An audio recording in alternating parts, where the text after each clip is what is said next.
শেখ হাসিনার ছবিকে বিকৃত করে গ্রাফিতি আঁকা হয়েছে এবং এই গ্রাফিতিতে নিয়মিত বিভিন্ন জায়গাতে এগুলো তৈরি করে সেখানে জুতার মালা দেওয়া হয়েছে এবং রীতিমতো ময়লা আবর্জনা নিক্ষেপ করা হয়েছে। এগুলো পুরনো ঘটনা। কিন্তু শেখ হাসিনার সেই যে গ্রাফিতি বা বিকৃত যে ছবি, সেই ছবি ময়লার বাক্সের উপর সেটে, অর্থাৎ ময়লার বাক্সগুলো বা ডাস্টবিন যেটা আমাদের রাস্তাঘাটে থাকে, সেই ডাস্টবিনে শেখ হাসিনা সেই গ্রাফিতি রেখে সেই শেখ হাসিনার নামে সেই শেখ হাসিনা ডাস্টবিন এটি স্থাপন করে এই বাংলাদেশে ময়লা আবর্জনা সেখানে ফেলা হচ্ছে এবং এই জিনিসটি সরকারিভাবে হোক, বেসরকারিভাবে হোক কিংবা স্বাভাবিক যারা হাসিনা বিরোধী শক্তি আছে তাদের মদতে হোক, এই কাজটি করা হয়েছে এমন একটা জায়গাতে, যে জায়গাটি মূলত সবসময়ই প্রগতিশীলতার, উদারতার এবং রাজনীতি মুক্ত সাহিত্য এবং শিল্প চর্চার একটা কেন্দ্র হিসেবে সেই স্থানটি বিবেচিত। আপনারা জানেন যে আমাদের যে ২১-এর বইমেলাটি হয়, এখন এই বইমেলাটি হয় মূলত বাংলা একাডেমির প্রাঙ্গণ, তার সঙ্গে সঙ্গে এটার পরিধি বাড়ানোর জন্য তার উল্টো দিকে সরোয়ার্দী উদ্যানে হচ্ছে। তো বাংলা একাডেমির যে জায়গাটি, এটি পাকিস্তান জমানাতে গভর্নর হাউস ছিল এবং বাংলাদেশের যে পাকিস্তান জমানার যে ইতিহাস এবং সেই ইতিহাসে বাঙালিদের যে আশা আকাঙ্ক্ষা, বাঙালিদের যে স্বাধীনতার চেতনা এবং সার্বভৌমত্ব লাভের যে আগ্রহ, তার সঙ্গে সঙ্গে বাংলা ভাষা, সাহিত্য এবং সংস্কৃতি এটির জন্য যে আন্দোলন, সেই আন্দোলনের যে সূতিকাগার, সেই সূতিকাগারের ঢাকা বিশ্ববিদ্যালয় এবং সেই সূতিকারের সঙ্গে যে বাড়িটির কন্ট্রাডিকশন ছিল সেটা হলো এই গভর্নর হাউস, এবং সেই গভর্নর হাউসটিকে পরবর্তীতে বাংলা একাডেমিতে রূপান্তরিত করা হয় এবং সেখানে বইমেলা চালু রয়েছে। এবং বাংলাদেশের এই বইমেলা, ২১শে ফেব্রুয়ারি বইমেলা, পৃথিবীর নাম করা যে কটি বইমেলা রয়েছে তার মধ্যে ঐতিহ্যগতভাবে নাম্বার 1। অর্থাৎ একটা মেলার পিছনে একটি ইতিহাস আছে এবং সেই ইতিহাসের সঙ্গে একটি ভাষা জড়িত। বইমেলার সঙ্গে একটা ভাষা জড়িত, অর্থাৎ একটা ভাষার জন্য আন্দোলন হয়েছে এবং সেই ভাষার জন্য জীবন দেওয়া হয়েছে এবং রাষ্ট্র ব্যবস্থা বলতে গেলে তছনছ হয়ে গেছে। এরকম মানে প্রেক্ষাপটকে কেন্দ্র করে একটা বইমেলা হবে, এরকম পৃথিবীতে আমি অন্য কোথাও দেখিনি। অন্য জায়গাতে বইমেলার পেছনে অন্য ইতিহাস আছে, কিন্তু বাংলাদেশের বইমেলার পেছনে স্বাধীনতার যে মূল তন্ত্র, প্রকৃতির যে মূল মন্ত্র, এই জিনিসগুলো অন্য বইমেলার সাথে সম্পৃক্ত নয়। তো কাজেই এই বইমেলাকে কেন্দ্র করে কিছু কিছু বিতর্ক যে হয়নি তা নয়, বিতর্ক হয়েছে। বাংলা একাডেমিকে নিয়ে বিতর্ক আছে, তারপরে সরোয়ার্দী উদ্যান বা রেসকোর্স ময়দান, এটাতে অনেকে এখানে ভ্রাম্যমাণ পত্রিকাদের সারা বছরে আড্ডা হয়, গাঁজা মদ ফেন্সিডিল খায়, কিন্তু ওগুলো নিয়ে মানুষ কিন্তু ওটা ইতিহাস হলো যে এখানে ৭ই মার্চের রেসকোর্সের ময়দানে ভাষণ হয়েছে। এই রেসকোর্সের ময়দানে বা এই সরোয়ার্দী উদ্যানে এখানে স্বাধীনতা স্তম্ভ রয়েছে এবং তারও আগে এখানে গণ আদালত বসেছিল সেই শহীদ জননী জাহানারা ইমামের নেতৃত্বে, এবং সেই গণ আদালত থেকে যাদেরকে মৃত্যুদণ্ড দেওয়া হয়েছিল সেটাই পরবর্তীতে বাংলাদেশে ইতিহাস সৃষ্টি করেছিল আদালতের রায়ের মাধ্যমে তাদেরকে বিচার করার জন্য। তো সেই বইমেলা, প্রাণের বইমেলা, যেখানে সেই বসন্ত উৎসব হয়, সেখানে প্রাণের তারুণ্যের ছোঁয়া লাগে, সেখানে কবিতা গান, মানে একটা অসাধারণ বইমেলার যে পরিবেশ, এটা শেখ হাসিনা জমানার শেষের ৩-৪ বছর খুব খারাপ অবস্থা ছিল, অনেকে ভয়ে যায়নি, কিন্তু মোরাললেস এই প্রান্তরটি মুক্তমনা মানুষের জন্য, যাকে বলা হয় এটি একটি তীর্থস্থান। এবং এই তীর্থস্থানে প্রথম রক্তাক্ত ঘটনা ঘটে হুমায়ুন আজাদকে যারা জঙ্গিবাদী লোকজন, উগ্রবাদী লোকজন, তালেবানি লোকজন, তারা এই প্রথম এখানে তাকে রক্তাক্ত করে। এরপরে এখানে আরও বেশ কয়েকটি হত্যাকাণ্ড হয়। তো এইগুলো যদি বাদ দেওয়ার পরে পুরো অঙ্গনটি হলো যাকে বলা হয় উদারতা, ন্যায়পরায়ণতা, নীতিনিষ্ঠতা এবং আগামী বাংলাদেশ গড়ার একটা যাকে বলা হয় এখান থেকে একটা মানচিত্র। তো সেই জায়গাটিতে রাজনীতির প্রতিহিংসা বা রাজনীতির আবর্জনা, আপনি শেখ হাসিনাকে আবর্জনা বলতে পারেন, কিন্তু সেই আবর্জনা কেন আমি বইমেলাতে নিতে যাব? সেই আবর্জনা কেন টিএসসিতে নিতে হবে, ঢাকা বিশ্ববিদ্যালয়ে নিতে হবে? সেই আবর্জনাটা আপনি যেখানে আবর্জনা ফেলেন সেখানে রাখেন।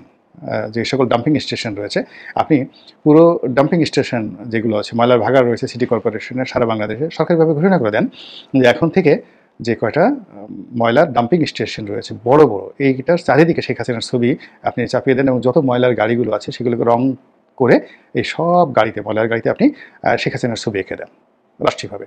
কিন্তু শেখ হাসিনার নামে একটি ডাস্টবিন তৈরি করে সেই ডাস্টবিন কেন বইমেলায় আসবে, এটা নিয়ে মানুষজন কিন্তু বিতর্ক করছে। এখানে শেখ হাসিনার পক্ষে নয়, বিতর্ক করছে যে আপনি তো দেখা যাচ্ছে যে শেখ হাসিনাকে যদি আপনি মানে আবর্জনা বানাতে চান, তাহলে আপনি তো দেখা যাচ্ছে যে মানুষের সবচেয়ে শ্রেষ্ঠ জায়গাতে আপনি আবর্জনা মানে মেখে দিলেন। আপনি ধরুন কোনো একটা মানুষ সে হাতে আবর্জনা নিয়ে নাড়াচাড়া করে।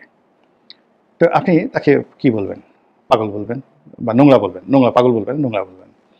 কিন্তু নিজের যে গুহ্যদ্বার রয়েছে, মলদ্বার রয়েছে, সেখানে আঙ্গুল ঢুকিয়ে কেউ যদি আবার সেই আঙ্গুল নিজে লেহন করতে থাকে, চোষণ করতে থাকে, আপনি তাকে কি বলবেন? বদ্ধ উন্মাদও তো তাকে বলবেন না। উন্মাদের সে যদি কিছু একটা থাকে এবং তাকে আপনি কি করবেন? ভয়ে তার ধারে কাছে যাবেন না। ও মাই গড! এ কি সর্বনাশার লোকজন! আমি অনেক আগে একটা গাঁজাখোরের সেই সাক্ষাৎকার দেখেছিলাম। তো সেই গাঁজাখোর কি করেছে? তাকে জিজ্ঞাসা করেছে সাংবাদিক যে, "তুমি এইভাবে অবাধে গাঁজা খাও? তো তোমার কি কোনো সমস্যা হয় না? পুলিশ ধরে না?" কয়, "না, পুলিশ আর উল্টা আমাকে ভয় পায়। আমাকে বলে, 'বাবা এখানে বসে গাঁজা খাও, কোনো সমস্যা নেই।'" তো বলে যে, "কেন? এরকম হলো কেন?" তো বলে যে, "আমাকে একবার পুলিশ ধরে নিয়ে গেছিল থানায় এবং গারদে রেখেছিল। আমি সেখানে আচ্ছামতো হেগে পুরা গারদ জড়িয়ে দিয়েছি। গারদে নিজের গায়ে মেখেছি। তারপর শেষে পুরো গারদের মানে ফ্লোর থেকে শুরু করে ওয়ালে এবং যে গারদের সামনের যে দরজা আছে সেই দরজায়ও সে আমার গু মেখে দিয়েছি। এরপরে গন্ধে পুরো থানা এমন অবস্থা হয়ে গেছে, তাড়াতাড়ি আমাকে আর গাড়িতে না উঠিয়ে আমাকে ছেড়ে দিয়েছে যে, 'বাবা তুমি আর এখানে আইসো না। এরপর থেকে আমি স্বাধীনভাবে গাঁজা খাই।'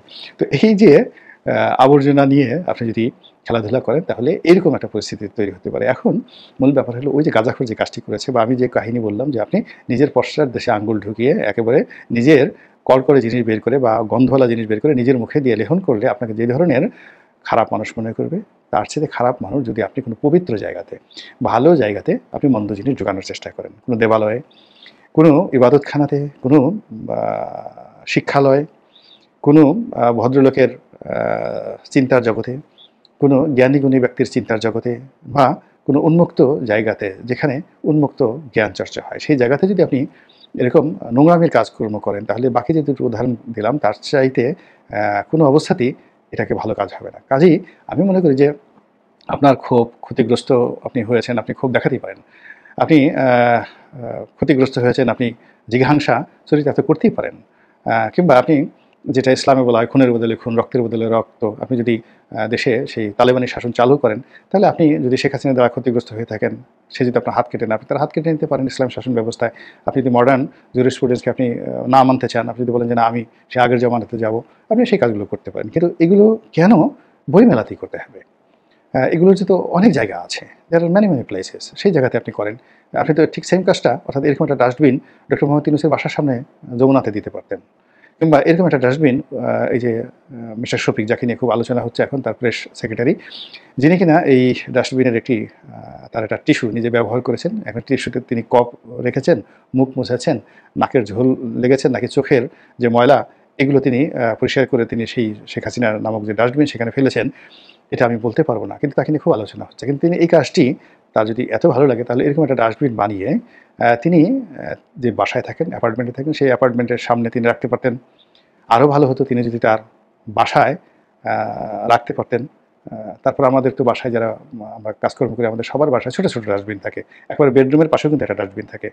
আ ছোট, ছোট অনেক সুন্দর, সুন্দর। তো এই জিনিসগুলো ডক্টর মিস্টার শফিক তিনি এরকম তার বেডরুমের জন্য, তার বাথরুমের জন্য এরকম তিনি শেখ হাসিনা নামক একটা ডাস্টবিন রাখতে পারতেন এবং সেখানে ইচ্ছা করলে তিনি তার যে টয়লেট পেপার, টিস্যু পেপার, এমনকি স্যানিটারি যে ন্যাপকিনগুলো রয়েছে, তার পরিবারে যারা মহিলা সদস্য রয়েছেন তারাও এই জিনিসগুলো কিন্তু এখানে রাখতে পারত। কেউ কিন্তু এটা নিয়ে কিন্তু আম আলোচনা করত না এবং সমালোচনা এটা তার ব্যক্তিগত বিষয়। তিনি তার টাকা দিয়ে তিনি কিনবেন, তিনি তার নিজের ঘরের মধ্যে রাখবেন, তিনি তার অ্যাপার্টমেন্টের সামনে রাখবেন। তো এটা তার ব্যক্তিগত। আর সরকারি হিসেবে যদি হয় তাহলে সরকারি যে অফিস আদালতগুলো রয়েছে সে যেগুলো সরকারের সরাসরি কর্তৃত্বাধীন, তারা বিচার বিভাগে পারবে না, কিন্তু তাদের তো এক্সিকিউটিভ ডিপার্টমেন্ট রয়েছে। তারা প্রথমত প্রত্যেকটা উপদেষ্টার রুমের মধ্যে এরকম একটা ডাস্টবিন স্থাপন করতে পারেন, বাথরুমে স্থাপন করতে পারতেন। তারপর শেষে সচিবালয়ের সব জায়গাতে এগুলো ব্যবহার করতে পারতেন। পুলিশ আইজি সাহেব থেকে শুরু করে আরও যেখানে, যেখানে তাদের কমান্ড আছে সব জায়গাতে তারা এই জিনিসগুলো ব্যবহার করতে পারতেন। এখন আমাদের প্রশ্ন হলো যে সেইগুলোতে না করে কেন বইমেলাতে? তারপরে সব জায়গাতে যদি করার পরে খুব পপুলারিটি হতো এবং জনগণ দাবি জানাতো যে না আমরা বইমেলাতেও চাই। কিন্তু যে বইমেলাটাকে আমরা এরকমভাবে বিতর্কমুক্ত রাখার চেষ্টা করেছি এবং এই বইমেলাতে যারা এই বিভিন্ন সময়টিতে যত অপকর্ম করেছে সারা বাংলাদেশের মানুষ ঝাঁপিয়ে সেই জিনিসটির বিরুদ্ধে তারা কথা বলেছে। তো সেই জায়গাটাতে কেন আমার ডাস্টবিনটা রাখতে হবে এবং উদ্বোধন করতে হবে এই জায়গা দিয়ে? যদি উদ্বোধনটা এরকম হতো যে সেই যে বাংলাদেশের সবচেয়ে বড়